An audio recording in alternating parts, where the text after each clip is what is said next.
इस पूरे बिहार में 100 में सिर्फ 2 आदमी को यहाँ सरकारी नौकरी है।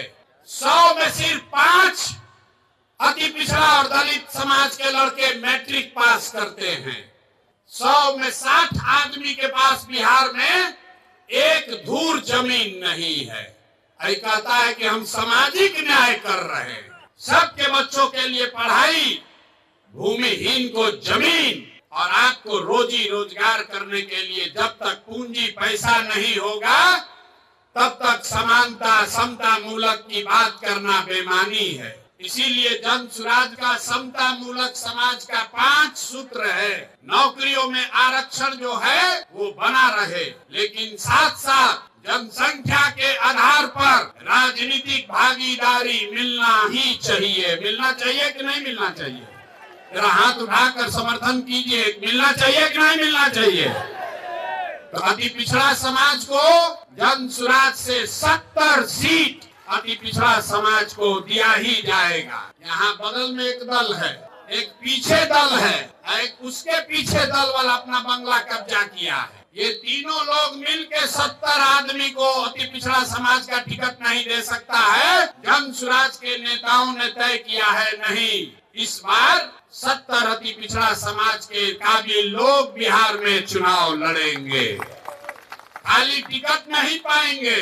गरीब से गरीब घर का लड़का अगर उसमें काबिलियत है तो जन सुराज अपने खर्चा पर उसको चुनाव लड़ाएगा, खाली टिकट नहीं देगा। तो पहला है नौकरियों में आरक्षण बना रहे, दूसरा है जनसंख्या के आधार पर आपको राजनीतिक भागीदारी मिले, लेकिन 3 और बात, शिक्षा के लिए जब तक गरीब का बच्चा पढ़ेगा नहीं तब तक उसको आरक्षण का लाभ नहीं मिल सकता है। इसलिए जन सुराज ने कहा है जब तक सरकारी शिक्षा की व्यवस्था सुधरे नहीं, कैसे कि लालू नीतीश ने यहाँ शिक्षा व्यवस्था इतना खराब कर दिया है, इसको सुधारने में बरसों लगेंगे। अभी आप देखें एक शिक्षा अधिकारी पकड़ाया है, 1 रूम रुपया भर के उसके यहाँ पकड़ाया है। नीतीश कुमार अपने को ईमानदार बता रहे।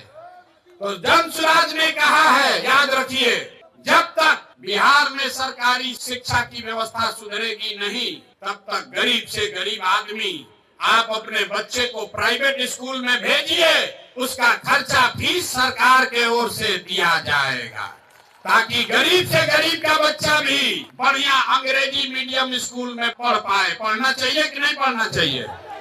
इस चीज का समर्थन जो लोग कर रहे हैं जरा हाथ उठाइए, जोर से बोलिए। आपका बच्चा प्राइवेट में पढ़े, उसका फीस सरकार को देना चाहिए कि नहीं देना चाहिए?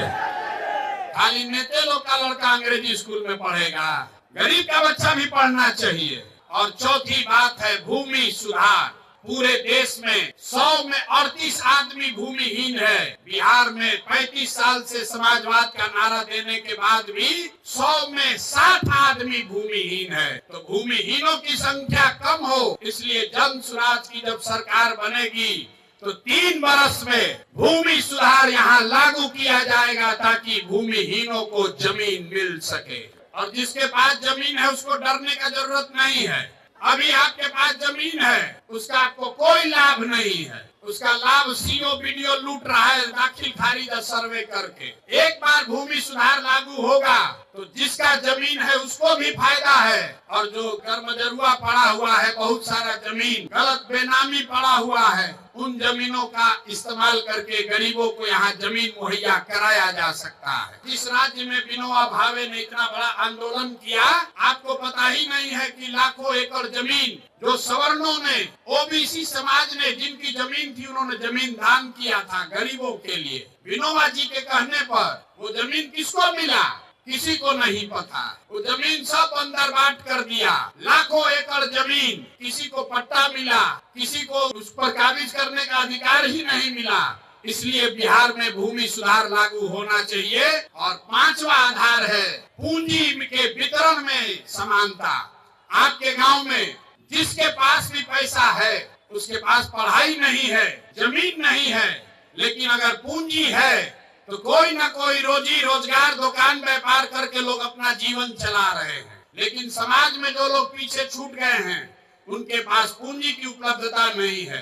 आप बैंक में जाते हैं, गरीब को कोई लोन नहीं दे रहा है। तो जन सुराज के समता मूलक समाज का 5वां आधार है पूंजी के वितरण में समानता। अगर 100 रुपया बैंक लोन दे रहा है तो उसमें समाज के जो पिछड़े वर्ग के लोग हैं उनको उनकी संख्या के हिसाब से हक मिलना ही चाहिए। ये 5 बात लागू की जाएगी तभी बिहार में आप समता मूलक समाज की परिकल्पना कर सकते हैं।